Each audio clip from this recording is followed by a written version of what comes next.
Hi, everybody. Dr. Joe, and we're back with another case of patient files. This time we're talking about golfer with foot pain.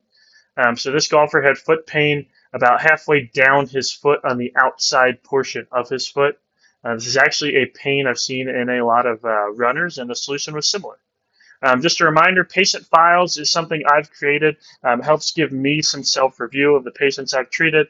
It also lets me extend to you the story of someone with pain who had a successful resolution. And then you can maybe try some of these interventions at home or wherever you are and see if you can get some relief as well.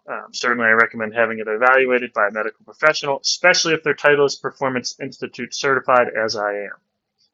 Okay, so this golfer came in and he was talking about foot pain.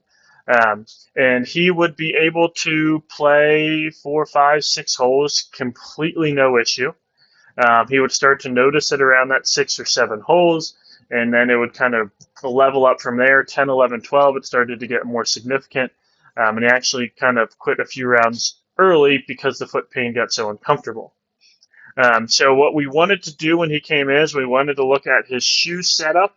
We wanted to look at his foot and ankle control and his foot and ankle mobility. Noticed several different deficits. First one being in his shoelacing. So he liked to have his shoes really tight.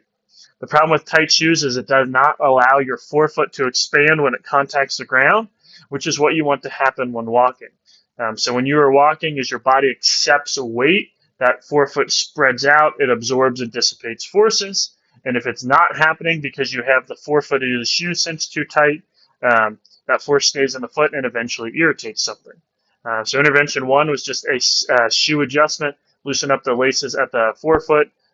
Also suggested some shoes for him to buy that were a little roomier on the forefoot. So if it's a pain if you're familiar with, or if you have narrow shoes, or if you have very rigid shoes, this is something you should look into. He also lacked toe and foot control. So did movement I call toe yoga. And he had some trouble with the control there, separating that big toe from little toe movement. And that's a common deficit I see in people with ankle and foot pain.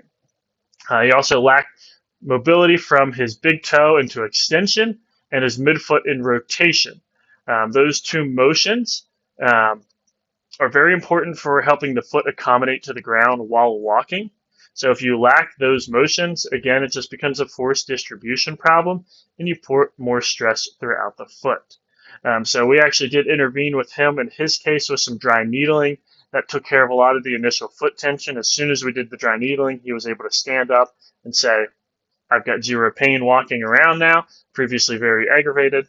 I did make sure to remind him that that intervention is going to get rid of the initial issue, but it is going to return unless we get rid of the things that caused the problem. So I set him up with some of the exercises, which I'll put in the description, just so you can see what those exercises are. Again, we made that we've made that shoe lacing and potential shoe type of shoe change.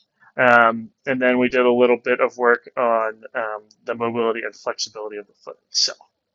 So again, hopefully if you're having the same problem, that's helpful for you. That is what patient files is all about. This, again, was a golfer with foot pain, some foot and ankle pain. If you have any questions, as always, leave them in the comments. Let me know. And I do video analysis. If you are looking for that, just reach out to me and I'll get you set up. Thanks.